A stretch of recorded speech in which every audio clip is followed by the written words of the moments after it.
Engine fitting start చేసాము. Engine fit అయిపోయిన తర్వాత దాని వీడియోని మొత్తం షూట్ చేసాను. అప్డేట్ అయితే ఇస్తాండా వేయించునండి. వీడియో నచ్చితే లైక్ చేయండి. నేను అన్ని ఇంజిన్ ఫిట్ చేస్తాము. దావు ఈ బండి మీద వర్క్ చేస్తున్నాడు. ముందు పక్క స్టమ్ముల్లో ఆయిల్, చైన్ గిట్టు, హెయిర్ ఫిల్టర్ క్లీనింగ్, మొత్తం general service, oil change, water wash, ఇంకేమైనా మొత్తం రీఫిట్టింగ్ అనమాట. లేత్కి పోయి వచ్చేసినాయి ఫ్రెండ్స్ సామాన్లని. ఇప్పుడు ఇంజిన్ ఫిట్టింగ్ అనేది స్టార్ట్ చేస్తున్నాం. మొత్తం క్లీన్ చేస్తున్నాం.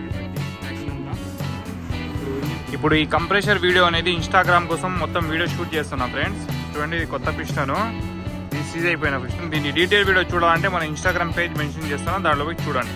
చూడండి, ఇప్పుడు రీబోర్ అనేది చేంజ్ చేసాము. ఈ పిస్టన్కి చూడండి ఎంత డిఫరెన్స్ ఉందో చూసారా. అందుకే అనమాట ఇలా కంప్రెషర్ రాలేదు. ప్యాకింగ్ కిట్ ఇంజన్ వర్క్ అయిపోయిన తర్వాత చూడండి ఫ్రెండ్, 130-140 దాకా అయితే కంప్రెషన్ అనేది వస్తుంది. ఈ విధంగా కంప్రెషన్ ఉంటే కరెక్ట్గా బండి స్టార్ట్ అవుతుంది, ఎటువంటి ప్రాబ్లం రాదు. సో ఇది ఫ్రెండ్స్, మొత్తానికి గాయాలు లేకుండా తోలడం వల్ల పిస్టన్ సీజ్ అయిపోయి కంప్రెషన్ రాలేదు. దీని ఫుల్ వీడియో చూడాలంటే మన పేజ్లో అయితే ఉంటుంది ఇన్స్టాగ్రామ్లో, ఆడపోయి మీరు చూడొచ్చు. బండి కూడా వీడియో పూర్తి కంప్లీట్ అయిపోయింది ఫ్రెండ్స్. ఈరోజు అయితే అది ఇంజిన్ ఫిట్ చేసినది. చూడండి పిస్టన్ ఏ విధంగా ఉందో. దీని ఫుల్ వీడియో చూడాలంటే మన ఆల్ బైక్ కేర్ పేజ్లో అయితే ఉంటుంది, చూడొచ్చు అనమాట. కంప్రెషన్ అనేది ఎట్లా చెక్ చేస్తారని ఏమనేది. ఈ విధంగా సీజ్ అయితే అసలు కంప్రెషన్ రాదు. స్టాండర్డ్ ఉంది. 2.5 సైజ్ పిస్టన్ వేయించాము. అంటే హెడ్ వాల్స్ గ్రైండింగ్ చేయించి లేత్లో వాల్స్ అనేది క్లీనింగ్ చేయించినాం. మొత్తం హెడ్ అనేది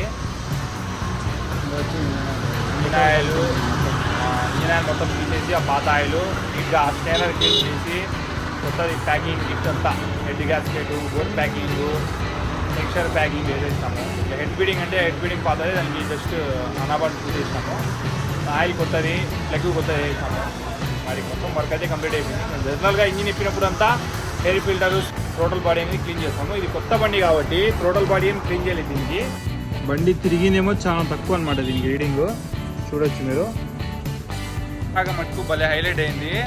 వానికి మైక్ నజిక్ మైక్ దగ్గరికి పెట్టరా అంటే ఇంతకు ముందు కాల్ రికార్డింగ్, అదే నార్మల్ రికార్డింగ్ చేసి ఉంటాడు కదా, ఆ రికార్డింగ్ ప్లే చేస్తాడు. అది మొత్తం రికార్డ్ కాదా. ఇప్పుడు మొత్తానికి మనం టాపిక్లో వచ్చేద్దాం. కొత్త నుంచి వాడు కూడా 2-3 బండ్లు చేసినాడు. ఒక బండి వచ్చేసి యూనికాన్. ఏమేమి చేసినా దానికి? యూనికాన్ బండికి చైన్ స్ట్రైట్ వేసాము, ఓవర్ ఆయిల్ వేసాము, ఇంకా హెయిర్ ఫిల్టర్, లెగ్ క్లీన్ చేసాము, వాటర్ వాష్ చేసాము, ఇంకా ఆయిల్ చేంజ్ కూడా చేసాము. Engine oil chain straight original వేసాము, సర్వీస్ మొత్తం చేసాము. ఇంకా బోల్ట్ లూజ్ ఉంటే బోల్ట్ వాష్ చేసాము. అది దాని తర్వాత మళ్ళీ మధ్యలో కొన్ని బండ్లు వచ్చినాయి, అవి కూడా చేసినాడు. ఇప్పుడు మళ్ళీ ఇంకో బండి వచ్చేసి ఏదో జస్ట్ బండికి ఆయిల్ చేంజ్ చేసాము. ఇంకా ఫ్రంట్ బ్యాక్ సైడ్ వచ్చి బ్రేక్ ఫిల్ వేసాము, ఇంకా వాటర్ వాష్ చేసాము. ఈ బండ్లు చేసేసినాము. ఏమేమి ఉన్నాయో పెండింగ్ అన్ని. అంతే ఫ్రెండ్స్, ఈ 3వ రోజు బ్లాగ్ కూడా కంప్లీట్ అయిపోయింది ఈ రోజుకి.